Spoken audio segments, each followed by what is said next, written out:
And good morning, everyone, and welcome to Small Biz Matters, a half-hour program where you work on your business rather than in it. My name is Alexi Boyd, your trusted companion in all things small business, and very excited today to be welcomed with a couple of guests from Mount Wilga Hospital, which is really cool. First of all, let's just talk about what we covered last week, just to remind everyone.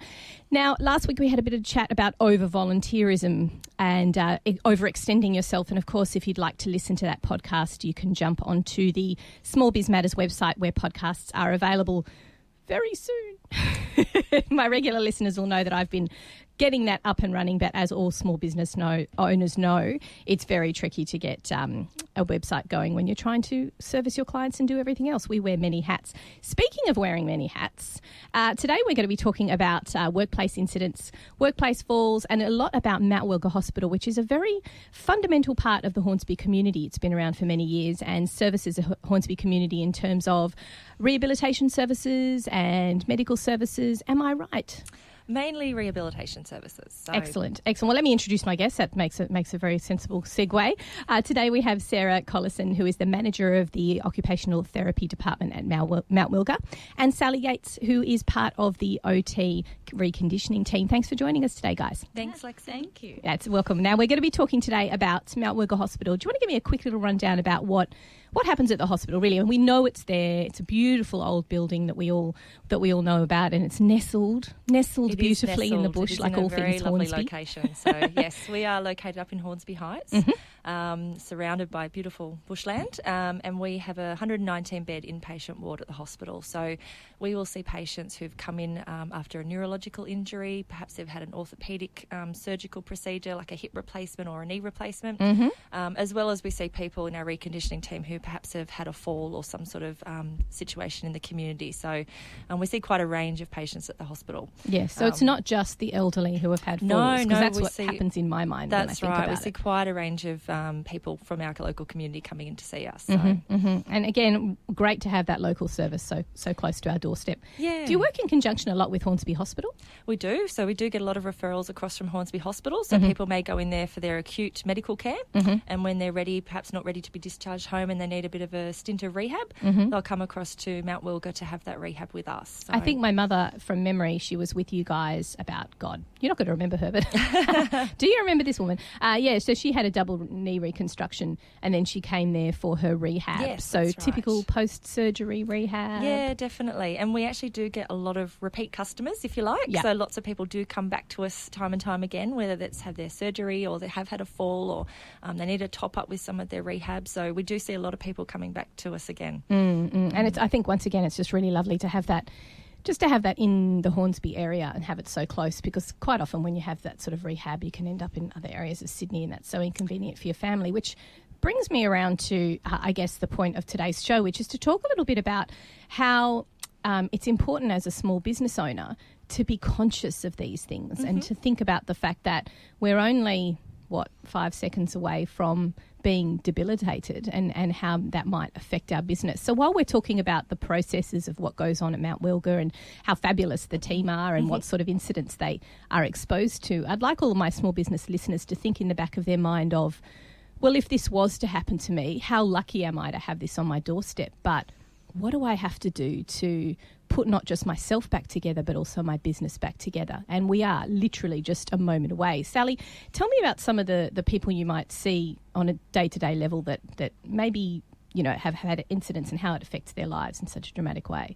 So in the reconditioning team, typically my patients are probably 75 years and older. So we work quite closely with them in getting to know them and I guess what matters to them and what it's going to take for them to return to their home environments, which for most of our patients, that is their number one goal, is to return home. We also, given the kind of age group we're working with, we also get to know their families as well, typically their children, their sons and daughters who are very much still working as well. So to be able to support that person in returning home, but also support the family in knowing that when their loved one does return home, that they're going to have everything that they need and they're going to be perfectly safe. It's we really look big picture I guess. Exactly. Yeah. And I think that's another way that small businesses come into the equation, because quite often if you've got a family with, say, 3 or 4 kids and you have 3 or 4 adult kids, it's quite often the person who has that small business where everyone else goes, well, I work 9 to 5. I don't have the flexibility to be able to work and look after that elderly parent. And it does often befall to that person who's the small business owner. Yeah, absolutely. So when the patient comes into Mount Wilga, they've got a team of people around them that are solely looking out for their best interests. So, I think the families do appreciate that support, I guess, in helping them kind of transition. Yes, and it is that transition. It's getting from, if it's an incident or indeed, a post-surgery situation, and then they move into getting them back into the home, which I'm sure everybody's pretty keen to happen quickly. Absolutely. Yeah. So are those support services there as well from Mount Wilga, not in terms of just the actual rehab team, but giving people the knowledge and the experience and understanding on how to get back into the home again? Yeah, we certainly help make that final bridge. We don't just do their rehab, discharge them and that's it. We look at establishing services within their houses. There's so many different, local nursing services and allied health professionals that we kind of get them in contact with, and who just overlook their care once they leave the hospital. Yeah, and that's a really important point, actually. Yeah, we have a team of discharge planners and social workers, so they are really quite important to the process in terms of looking at what that person is going to need when they get home and making sure those things are set up for them. So, do you think they would be conscious of the fact that people who work from home also need to be set up in such a way that they can get back to business as quickly as possible as well? Yeah, so with that age group, we also have a day program. So once people have finished their kind of inpatient stay with us, they're actually able to come back in and see us for day therapy services. And that might involve seeing an occupational therapist that can help work with them to look at, well, what is it that you need to be doing at home if you're working at home. They might help with looking at some of issues around their workstation setup or how they're pacing themselves, making sure they're taking rest breaks and not overdoing things. So the occupational therapist can provide a lot of advice to the person about that, and making sure that they're not doing too much when they do get home, and really making sure that recovery is continuing as they try and get back to work as well. So if you're one of our small business listeners out there, have a look around your workspace right now and think to yourself, if I was debilitated by an incident or some sort of major illness, look around you and just think, well, if I wasn't functioning in one way or another, what would I need to change about my workspace? And I think that's a good thing to do from an OT perspective generally, isn't it, guys? It is, yes. Have a look at your workspace. How can you manipulate it if you had to do it in a hurry, or should you be thinking about just OT in general for yourself? Because I remember last time you were on the show, Sarah, we talked about having, being more conscious about what's the word I'm thinking of? Not just OT, but when you got ergonomics. That's it. Yes, ergonomics. So have a look at your desk today, guys, when you go home, and have a think and say, well, am I being the most effective that I can ergonomically? Have I got...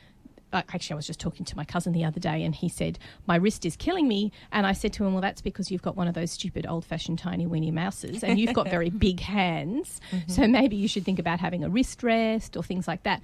And I guess that would help with the transition of getting people back into the workforce from Mount Wilga in their OT session into making those changes. Yeah, well, it's about what they were doing before. So it's being independent in what you were doing before. So if you're previous life role was working, then we can certainly provide advice and education about getting back to work. That's if fantastic. You're of an older age and you want to get back to gardening or getting back to just doing your local shopping trips, then that's what we'll do as well. So we actually also Sally's team run a community group every week for patients in the hospital where we'll actually take them down to Westfields to practice, getting on and off the elevator and getting back into the shops and getting money out of the ATM and being able to mobilise, in a new way so that when they get back home, they can do those things for themselves safely. So yeah, that's right. Yeah, because we often forget, don't we, that in a major incident, you often think, oh well, physically I'm going to be, I'm going to have struggles. But what we forget about is the emotional burden that you come away with that sort of a trauma, and also you may lose some mental capacity as well. Yeah, and the loss of confidence is probably the biggest one I note. Is you can tell when people first arrive at Mount Wilga, they have lost an awful lot of confidence. They've gone through a bit of a traumatic event. They've been in an acute hospital for a couple of weeks, just basically on bed rest. So that's probably, it's probably the last thing to come good. It's only once they regain those physical capacities and they start to kind of retrust their bodies again, I guess is the best way I can explain it. Yeah, that's really interesting. Yeah. Just talking about the day, what do you call it, the day centre, did you call it? Yeah, so it's a therapy centre. So we have a day program. So it's if people need, more than just a physio, they might need some OT, they might need some speech, or they might need the services of a dietitian. They can actually come in if they have the funding within their health fund and see all of those disciplines on the one day or for a couple of times a week over a 3 or 4 week period. So it's a really great way to, once people are back home, to make sure that they're still continuing on with their rehab. We also offer transport, which I think is great for if you do have a small business owner who's kind of taking on all that responsibility of that care of that person while they recover. We can actually provide a transport service. We'll come pick them up, bring them in, they have their therapy for the day, and then we take them back home. That's fantastic, because as I said, I think that is probably a situation where one of the family members would be shouldering a lot of the burden, particularly, especially if you're local as well. Yeah, definitely. And I think it can be a bit of a shock too. Whilst that person's in hospital, the family know that everything they need will be catered for and that they're perfectly safe. But it's once they return home, and they might be, and more often than not, they're living alone in their own home. So to know that there's someone checking in quite regularly and they're getting the skills to get back into that. I particularly like that idea of actually going back and having that opportunity to go back into the community and practice those skills before they're released. No, that sounds bad, doesn't it? Before they're released. Yes, it's a bit of a dress rehearsal. Exactly. And typically, let's just talk about for example, a trauma event. I want to have a think about how small business owners might cope with the idea. What are the steps from when you're released from that acute care in a hospital? What are the steps in Mount Wellga? So what's the process, say, for example, we were talking before about people who are twits and jump up ladders and then fall off them. As you mentioned, you had a patient who did it twice. Yes. Very talented. So talk me through that. You're a small business owner, you're working at home. Most people don't have adequate insurance to make sure that if there is an event that happens in their workplace or their home, because that's where their working space is, that they're covered for that. So let's say hypothetically they have a fall, they're in hospital, they're in acute care, they arrive at Mount Wellga. What's the process to get them step by step back into Well, probably the first thing is when you're talking about the insurances is really making sure that people have rehab in their private health insurance, because a lot of people don't. Everyone go check that now. Go check that now. So it is really important, particularly if you're perhaps of a younger age where you maybe talked into, well, you can cut that out, reduce your premium. You may not be expecting to need it, but if you do need it, you need to have that funding available. What's that word they should ask for? Is it the rehab? Yeah, so just have a look at your policy and see what the wording is in there about, you might have like hip replacement or joint replacement or the surgical side covered, but have a look at whether the rehab is covered as well. And if you're not sure, just speak with your private health fund and ask them. And don't forget, everybody, the Small Biz Matters golden rule: if you speak to someone in a company, write down who you spoke to, the time and the date you spoke to them. Yes, yeah. I mean, you can always find the information in your policy wording, but that can be confusing. So have that conversation with the health fund. So that's definitely, because we are a private rehab hospital. If you don't have private health funding, then you can self-fund. But, obviously it's a financial burden if you need to do that. So that's right. So someone comes into you, they've experienced this trauma. What is the process of rehab? I know it's very broad. It's like how long's a piece of string, but let's take our example of the silly dude who went up a ladder and fell off it. For example. Well, basically, it starts just with a conversation, getting to know them. I tend to talk to my patients about, what do you think it's going to take for you to be able to go home, and what do you want to do when you do go home? What do you need to do? What matters? I guess. And from that conversation, we can set some goals. Mm-hmm. So for a person to return home, usually it's for my particular patients. For example, if someone had a fall, it's they might need to be able to shower themselves, cook a meal. Do some domestic chores around the house, access the community in order to do their shopping, return to driving. People are often very keen to get back to driving.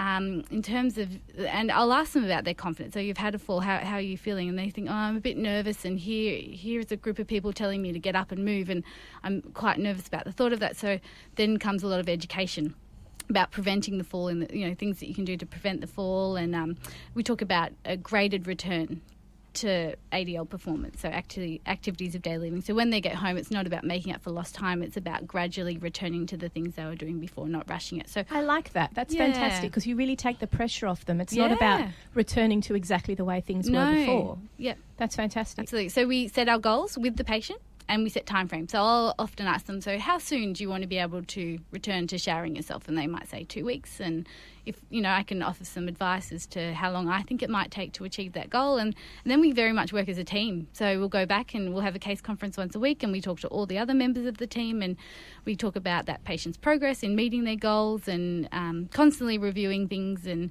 I think more often than not we meet the goals in the allocated timeframes. But if they don't, this is the great thing about Mount Wilga.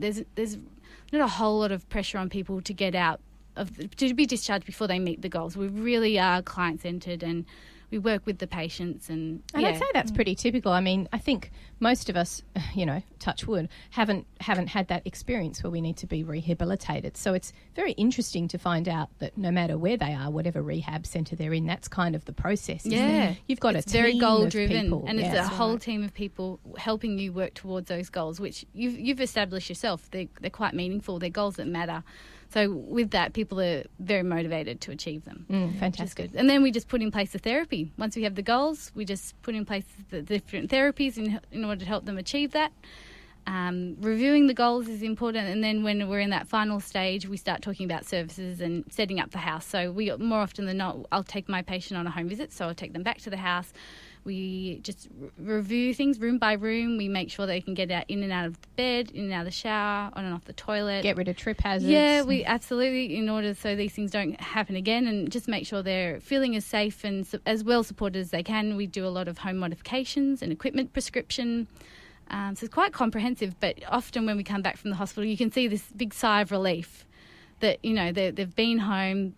They know what to expect that's when they get right. back there. A bit more confident. That's fantastic. Yeah. So we're all about processes and procedures here on Small Biz Matters, because we are the admin experts. We're going to go to a quick break, just have a listen to our sponsors, and we'll be back shortly with these wonderful guys, Sally Gates and Sarah Collison from Mount Wilga Hospital, taking us through OT therapy and what it means for small business and thinking about those things for your business. We'll be back in a moment on Small Biz Matters 100.1 FM. And welcome back to Small Biz Matters. You are here on Triple H 100.1 FM. We're here with some very special guests this week, talking all about OT, Mount Wilga Hospital, the importance of the hospital within the Hornsby community. It's been here for a long time, hasn't it, Sarah? It has, yes. Long and wonderful history. You only have to drive past that building, as I do when I'm looking at houses. The beautiful old house at the back as well. So, yes, it's gorgeous. Is that all heritage protected? I think so, yes, definitely. Yeah. Yes, And are the trees heritage protected? Yes, they are. Yes, excellent. I like to hear that. Environmental Nazi side of me coming out. So today we're talking a little bit just before the break about the OT role that Mount Wilga plays in people coming out of acute trauma centres such as Hornsby Hospital, and they moving into Mount Wilga for that rehabilitation phase. But more importantly, and this is what I didn't realise about rehab hospitals in general, is they help the transition back into the home environment. And for small businesses, that might be the transition back into the working home environment or even the office environment. So I thought we'll just take a little bit of a step back now and go back to the beginning, and just give me a couple of tips, Sarah, about what it is that stupid things that you see happen.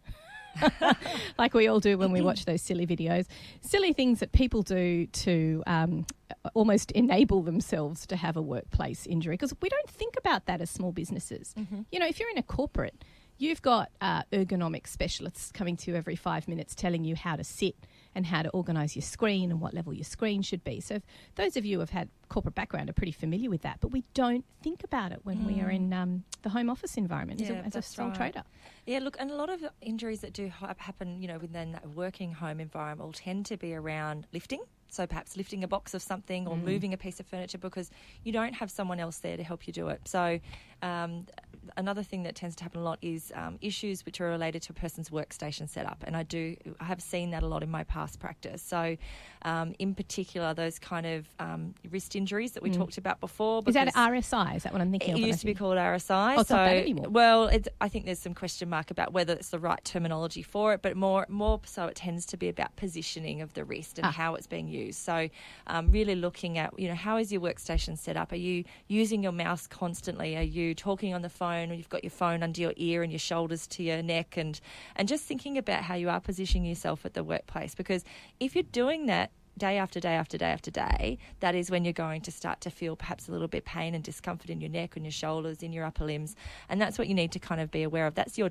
flag that your body's saying something's not right with how we've got this workstation set up, and you need to have a look at changing it. So and while I think of it, it's probably not necessarily something that's going to come out while you're sitting there. No, that's right. I went for a jog/running thing the other day. It's not really, you wouldn't really call it running, but a floppy run jog. And as I was doing it, I started getting pain in my neck. And I was thinking, well, hang on, I'm quite relaxed here. Why is it that I've got this tension? I'm not lifting my shoulders up or anything like that. So that could be coming back to the way that I'm working when I'm sitting. That's right. You might not feel it at the start of the day, but at the end of the day, that's when your body's perhaps becoming a bit fatigued. If you've sat at your computer all day, that's when you might start to notice those signs that, you're starting to feel a bit stiff. So it's really important to have regular rest breaks.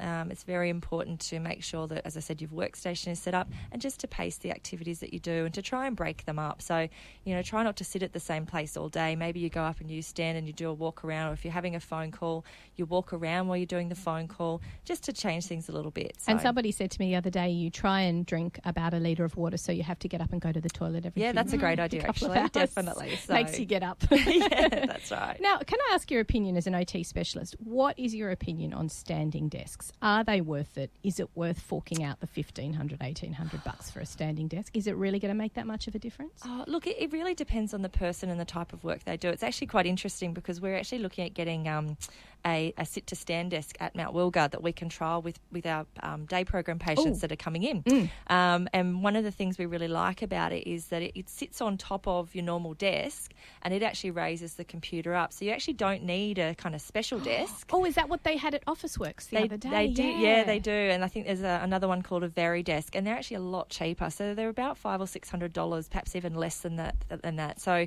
it's actually a really great value kind of piece of furniture to have, to encourage you to not be sitting all the time. So, and you don't have to replace your whole desk. You just pop it on the top, and you can sit and stand as much as you need to throughout the day. So we really like that, my OTs in the day program team. So we're looking at getting one so that patients can trial it and see if they like it as well, and if it might work for them at home when they're working at home. So is standing kind of like sitting? If you don't sit properly and you slouch, you're going to get the same sort of issues. Is it the same with standing? You need to make sure that you're holding your posture correctly? That's right, you do, yes. Yep. So you need to make sure that you're not leaning to one side. I'm really bad at this because I'm a bit taller. When I'm standing and I'm talking to someone, I like to make sure I'm almost the same height as them. So I'll kind of shrink, lean a little bit back on the heel, and that actually places pressure on the muscles that aren't used to, acting in that position. So it is important, if you're going to be doing any standing and working, that you are kind of maintaining good posture and making sure your core muscles are on as well. Hold the core. That's right. Every so often, just put on the Rocky soundtrack and listen to Eye of the Tiger and get those core muscles working. Yes. And what about the keyboard positioning? Is there any little tips and tricks you can give us to make sure that, do you put the keyboard up? Do you flatten it? Yeah, look, what you want to have is you want to have your wrists in a really nice neutral position. So you don't want them to be sitting up too high to be typing on the keyboard. They need to be as flat as you can. And you don't want your elbows to be kind of sitting up at an angle either. So you want your elbows to be flat on the table also, because that's going to make sure that your shoulders are in the right position. So, and then in terms of the distance, you don't want it to be an arm's reach away. You want it to be in a nice position right in front of you when you're working on the desk. Otherwise, you're going to be reaching forward and you'll get that sort of middle back pain, I presume. That's right, yeah. There's lots of things that can go wrong if you haven't got it set up correctly. And don't have the mouse, 2 feet away. Yep, that's right. Have it nice and close to the It runs keyboard. away and then they leave it over there. So you can actually pick it up and move it, everyone. It's okay. You can get cordless mouse as well, so you can have it on your left side or on your right side. So if you're finding that your right side is becoming a bit sore and fatigued, you can switch it over to the left and give your right side a break. What? And use your left hand? Yep, use really? your left hand. Oh, yes. God, I don't think I know, I could do that. It's mind-blowing, but you can. It can take time to get used to. Some serious lateral thinking there. That's right. So, and what about our screen? I remember from my old corporate days that the top of the screen is meant to be at eye level. That's correct, yes. Okay. Yeah. And in terms of the distance, it should be about arm's reach. Oh. So tips of the fingers touching. So for everyone at home, arms reach out. Your fingertips should be touching the screen, should be the distance that it is from you. Excellent. So get comfortable with the idea of maybe switching the mouse mouses, mices, mices. Keyboard, not too far away that you're reaching, and your elbow, that sounds like a big one, the elbow's sort of in so line. Nice neutral. You don't want them at too big an angle, so kind of 90 degrees. Wrists at a nice neutral position as well. And listen to your body. That's right. Listen to your body. Listen. If it starts to get sore. If it's squeaking at you and it's making noises. And so we get to that point, obviously, if you're getting about acute injury and falling off ladders and silly things like that. If we do start to experience some issues, who do we go? Like my husband is a twit and he's decided to start playing soccer at the age of 39, having never played it before in his life. Funnily enough, he's got sore ankles. So I guess his immediate thing was, well, who do I go and see? He literally just went, I have no idea. Yeah, so we actually also offer an outpatient service at Wilga. So even if you haven't been to us in the hospital, if you just need to have a physio assessment or you need to be seen by one of our OTs, you can actually just come in for a one-off session or an ongoing program of treatment sessions as well. So we offer that service also. Can you take me through the difference between an OT and a physio? Oh, it's controversial. No, it's not controversial. So Sensitive topic. It's a sensitive topic. No. Look, OTs and physios, we are very different. So we both have to do a 4-year degree to get our qualifications. Physios are really great at helping people to improve their strength, their endurance, mobility. They're great at making sure that people have the right mobility aids to be able to get around and things like that. And what OTs will tend to look at is getting people back to the activities that they were doing before. So the physio is going to be the one that helps them walk to and from the bathroom, if you like, and the OT will help them get on and off the toilet and to shower themselves and to brush their hair, and it's all connected. It's like the link between the OTs are the link with everyday.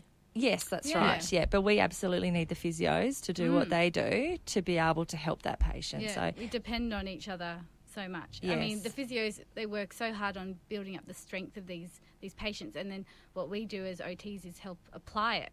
So yes, that right. really makes sense. Not only just to everyday living, but actually getting back into the workforce as well. Do you see a lot of tradies? Look, I'm just thinking with the sort of the area that we live in and what tends to be we have a lot of tradies who live in the That's Hornsby right, area. yeah. We do a little bit. So we do, we have a neurological ward, so we may see people who are of a younger working age who perhaps have sustained some sort of brain injury or they've had a fall and unfortunately that's the resulting outcome. So we do see a lot of young people there.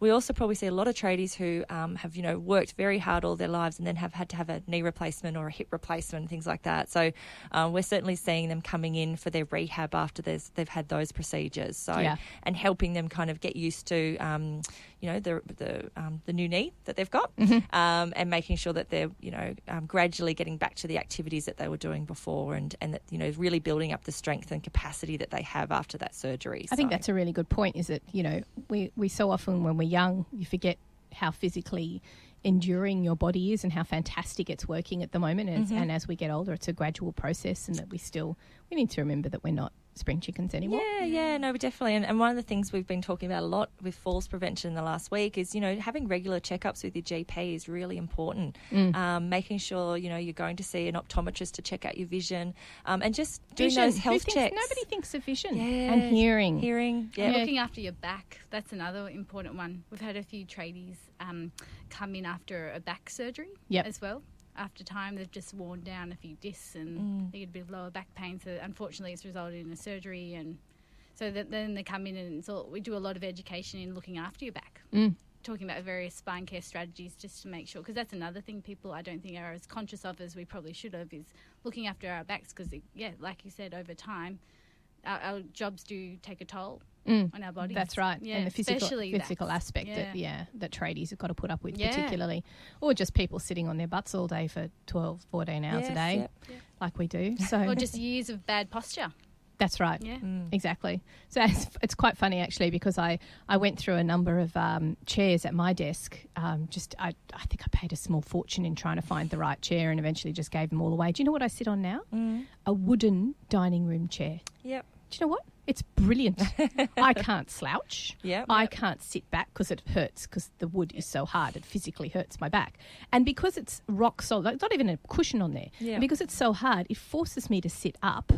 up onto my sitting bones, and I can't sort of like roll that lumbar area at all. Pulling your shoulders back. And, it does. And I never have any pain, whereas when I was going through all those ergonomic chairs, and let me just say, it's one of the things that I always tell people who are working from home when they're looking at a few work health and safety aspects is don't sit at the dining room table. But that's often because the dining room chairs have got these sort of soft cushions and they're not meant to be ergonomic. But I've been really surprised at how fantastic that works for me. It just forces me to just sit up. Yeah. It doesn't necessarily have to be a fancy chair, just a good solid chair can work well. Exactly. And not the bed. A lot of people tend to, especially with laptops and iPads now, they sit in bed and work on there. I would... And I do it on the couch, I have to say. It's my way of trying to interact with my family. I'll just bring the laptop here and work in amongst you all. Yeah, no, that's a good point. And can I just say, on the note about bringing laptops to bed, can everybody please be careful not to leave the laptop on your bed when you've finished or on the carpet, because those things do get really, really hot and they start fires. And that's not good. So get rid of it, put it on your desk and do that sort of thing. And lots of exercise. I know we all hate it. We all hate it. I hate exercise more than anything else in the world, but it is really important. It just improves everything. And I know my dietitians will be at me if I don't say this, because when I get back, but having a healthy diet is really important as well. So particularly for the older age group. So malnutrition can often be the cause of falls as well. In what way? Where's the link there? Well, so in terms of, if they're not getting enough calcium, they're not getting enough of those really good healthy vitamins and things like that. Vitamin D is probably Vitamin D is really important. So, the dietitians have a really big part to play in that as well, in making sure that people are eating the right things and that they're getting enough of those things. So particularly those foods that are really high in calcium, such as yogurt and cheese and milk and that type of food. That's so interesting, because when we think of diet and work, we think of, well, I've got to eat properly so that I don't get tired, so that I don't get sick, and I'm avoiding being ill. But what you don't forget about is that your diet is the building blocks of your body. That's right. And the importance of having and making sure you get out and have enough sunshine as well. Yes. I think the tradies don't have much issue with that. They get plenty. They can give it to us. So just take me through this fabulous event that you had last week, the April Falls Day. Great name, first of all. Look, we can't take all the credit for that. So the Falls Prevention Network do a really great job in advocating and spreading awareness of falls prevention. And we're always really happy to get on board and make sure that our community that we're in here in Hornsby are aware of those issues and we can do our part as well. So last week we had a stand up in the front reception, so we were able to give lots of information to patients or patients' families and friends that were coming into the hospital. We did a great presentation to all of our inpatients that were there at the time, and Sally was really lucky to go and visit one of the local nursing homes and to give a presentation to them as well. So I'm really spreading that awareness of what people need to look out for and just be aware of when it comes to falls occurring. I think it would be excellent to get you guys to come and talk to us at the Hornsby Chamber of Commerce and talk about, falls prevention and accident prevention within the workplace, particularly at home. But, generally, I mean, we all have those sort of little offices around that we'd probably not. Yeah, and this is the thing too, falls don't always just happen in the home. Sometimes they happen in the community. So they happen when you're at the local shops or when you're going to an appointment to see the bank or something like that. They often happen when you least expect it. That's right. When you're not ready. When you're not ready or when you're rushing. That's what some of the research has found. I think there's a common misconception that falls are beyond our control. But what a lot of people don't know and what a lot of our education is based upon is that there is a lot we can do to prevent them in the first place, which I think for someone who's had a fall is quite reassuring to hear. That they can, because they feel, I think a fall, you're very much out of control. So to feel that you're regaining some of that control is quite a positive thing. Yeah, no, that's fantastic. Recovery. So. And that's what this week's all about, really, is just teaching people how to prevent and what to do. Well, I mean, unfortunately, they're freakishly common. For people over the age of 65, falls are the most common cause of hospital admissions. So if there's things that we can do with our bodies and with our environment to try and improve it, that's Fortunately, most people don't... They I guess as a result of the fall, they have, it's more a superficial injury, so a sprain or a strain or a bruise or just some skin tears. We don't get too many big fractured hips or things like that, so that's a positive. But it's certainly important for, I guess, your listeners and our patients to know that there is a lot they can do to prevent the fall. Yep, Exactly. Yeah. All about education, peoples. Mm-hmm. So thanks for joining me today, guys. I really appreciate you coming and having a chat. We're going to go to a quick community service announcement and then I'll come back, give you a quick rundown of the traffic, the weather and the trains, and then we'll be seeing you all next week. You're here with Small Biz Matters, the half-hour program where you work on your business rather than in it.